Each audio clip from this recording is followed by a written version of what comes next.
AM General has worked with the U.S. military since World War II, today producing its indispensable Humvee, and used to make the Hummer for General Motors. Its CEO, Andy Hove, is our guest on this edition of Autoline This Week. And now, here's your host, John McElroy. I want to thank you all for joining us on Autoline This Week. You know, in the automotive industry, car companies assemble their cars. But not all the time. Sometimes they turn to independent contractors that do that assembly for them. It's a very rarefied club in the world, but we're going to learn about one of those companies today because our special guest is Andy Hove, the Chief Executive Officer of AM General. And Andy, it's great to have you here on Autoline. Thank you. It's great to be here. Thank you so much. Joining us today, too, are John Stoll with the Wall Street Journal and Gary Vasilash with Automotive Design and Production Magazine. Great to have the both of you here. Thank you, John. John? Andy, I'm intrigued by what you guys do. I mean, you've assembled all different kinds of vehicles. Give us a quick thumbnail sketch of what are you doing right now? Well, AM General, it really starts with AM General being a full end-to-end, full life cycle, spectrum capable company. We design vehicles. We're best known for the design of military vehicles, but a wide range of designs. We recently won a contract to design the next generation postal vehicle for the U.S. Postal Service. We produce a wide range of vehicles. Over our history, we've produced 5-ton trucks for the military, produced over 300,000 Humvees. We produce the only wheelchair accessible, purpose-built wheelchair accessible vehicle in the country. We've done contract manufacturing. We produced the H2 for General Motors, essentially on contract for the Hummer H2. The Hummer H2 on contract for General Motors, and today are producing the R Class Crossover SUV for Mercedes. So what's happening today is that we're building a luxury German crossover SUV in Mishawaka, Indiana, with the oldest UAW local currently active in the United States, and every one of them gets exported to China.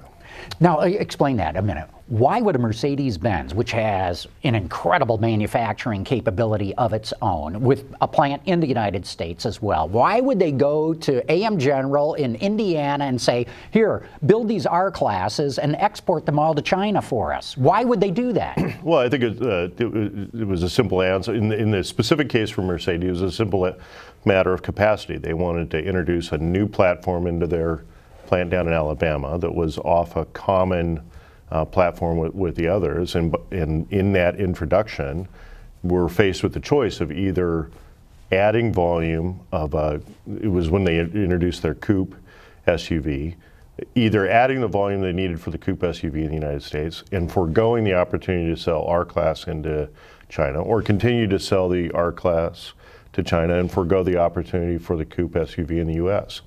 And you know, we are, at the end of the day, a solutions-based business, and our solution was to allow them to have their cake and eat it too, and have the opportunity to sell both their crossover coupe SUV and R classes to China. Andy, in this case, they provided you with the design, the engineering, and so on. But you guys have done clean sheet. I mean, absolutely. A number of vehicles. Absolutely. Well, the Hummer, of course, and both the Humvee for the military and the Hummer for the commercial market. The Postal Service will be a clean sheet design.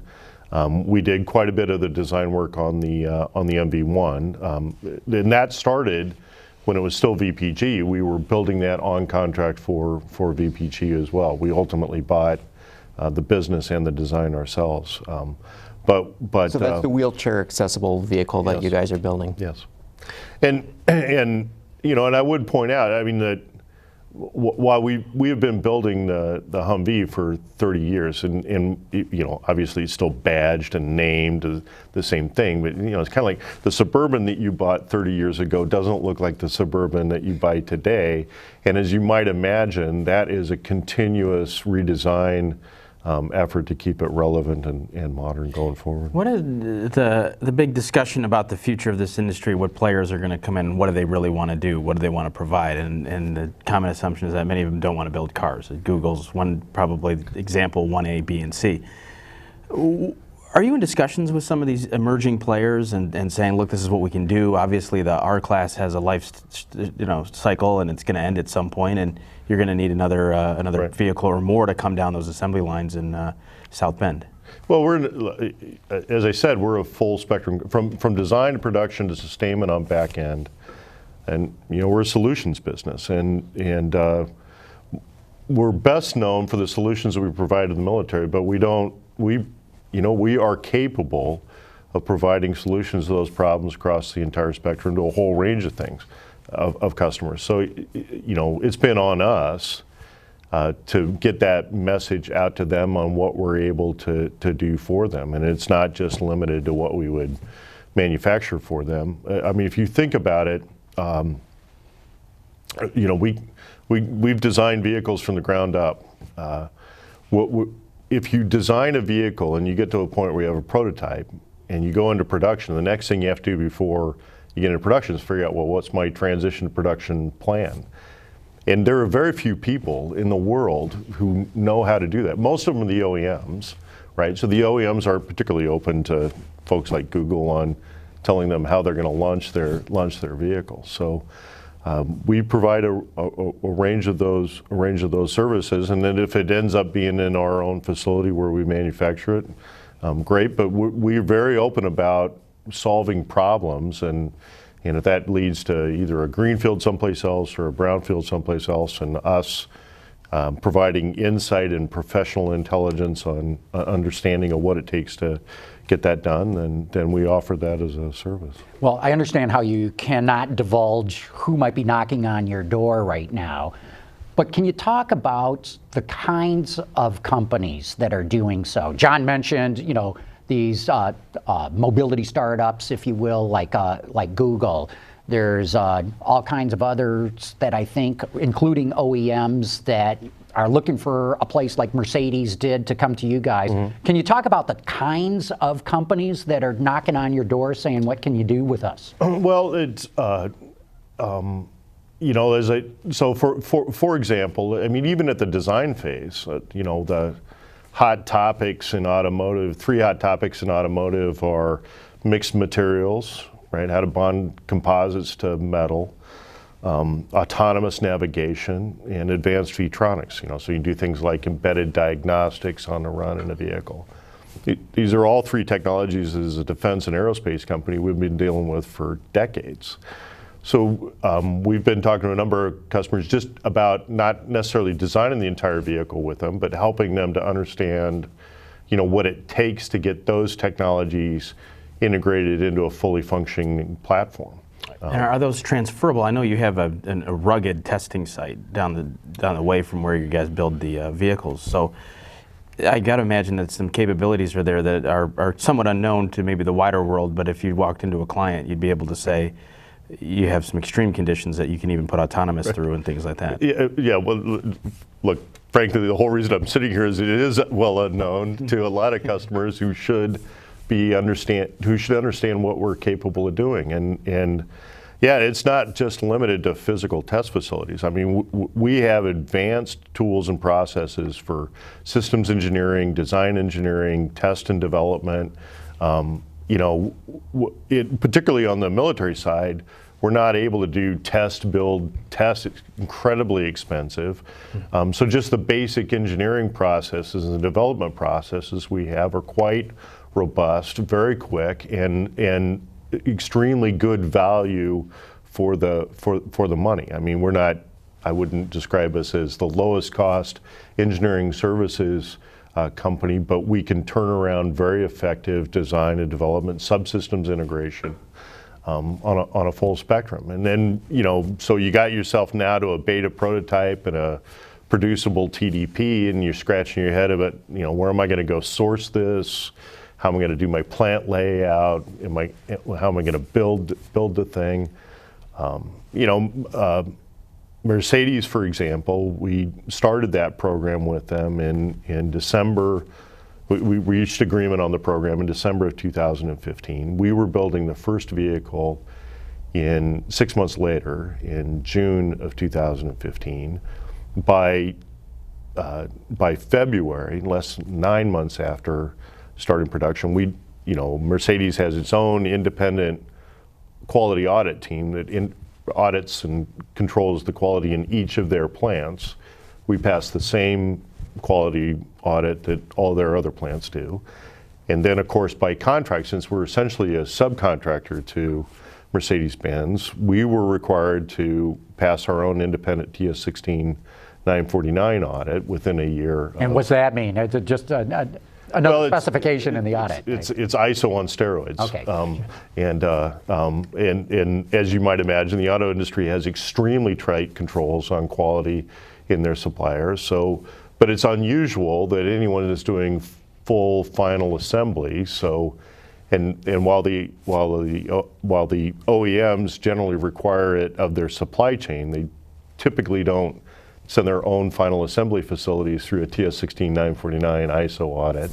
So you had to go through the wash twice. We went through the wash twice, and came out pretty clean as a result of it. But so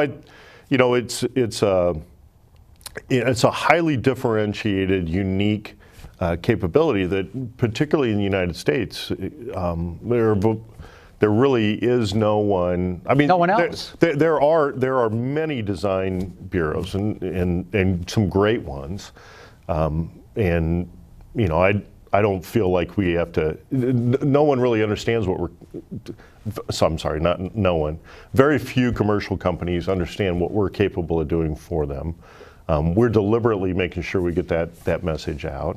But even when you get to that, past that point, that transition between, figuring out how to produce what you have, there really is no one else in the United States who provides that kind of a service. The OEMs do it for themselves, and there are a handful of European companies that do that. But then typically that's tied to independent contract manufacturing in Europe, and very few solutions in North America. Andy, talk to us about the postal vehicle. You said that and went right over it, and I think that's a rather important vehicle because you're talking about mixed materials. I mean, they've been ahead of the curve in terms of using aluminum for bodies. I have a feeling that they're probably looking for autonomous capabilities and so on. Talk to us about that. Well, we actually, so the DS9, the original Jeep-looking postal delivery vehicle, was built by our heritage company. So when you draw AM General's lineage back to Willys Jeep and Willys Overland, that was one of our product portfolios. We actually, the current delivery vehicle that's used by the Postal Service has an aluminum body. And they're old.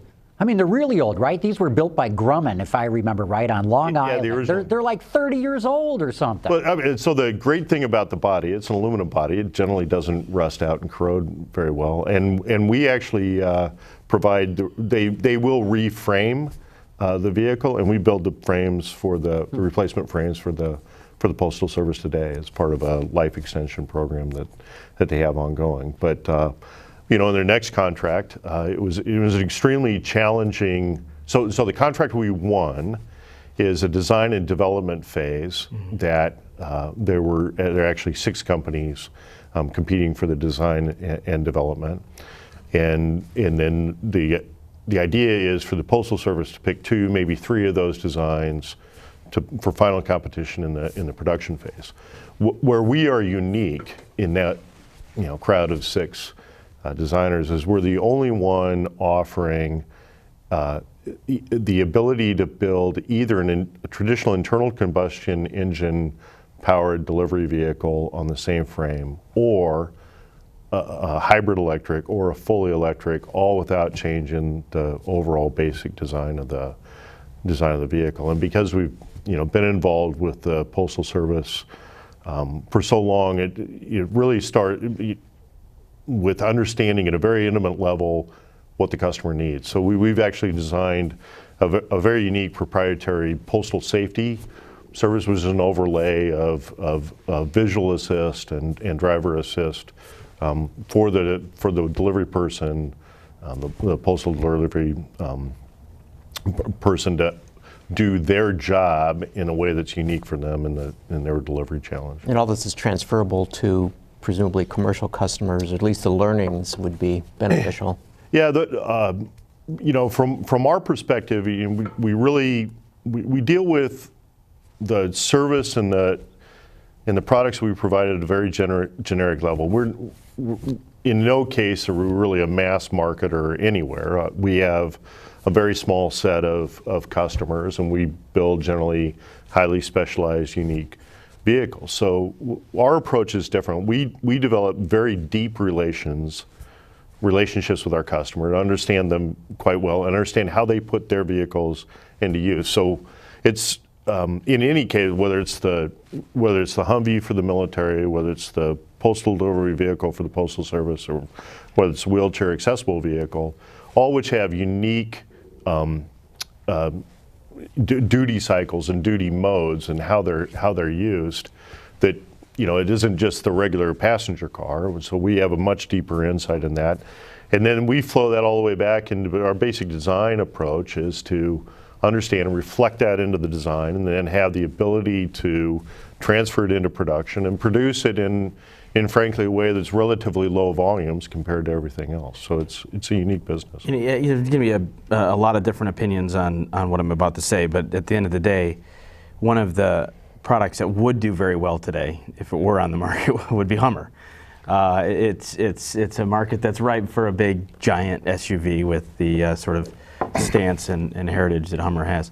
Any thought to, and I know GM probably owns some of the intellectual property, or at least the naming rights, but doing something in that heritage, given that you still own the HUMVEE property, you're still building, you've got that home base, that you could do something like that again if the market was open to something like that? Well,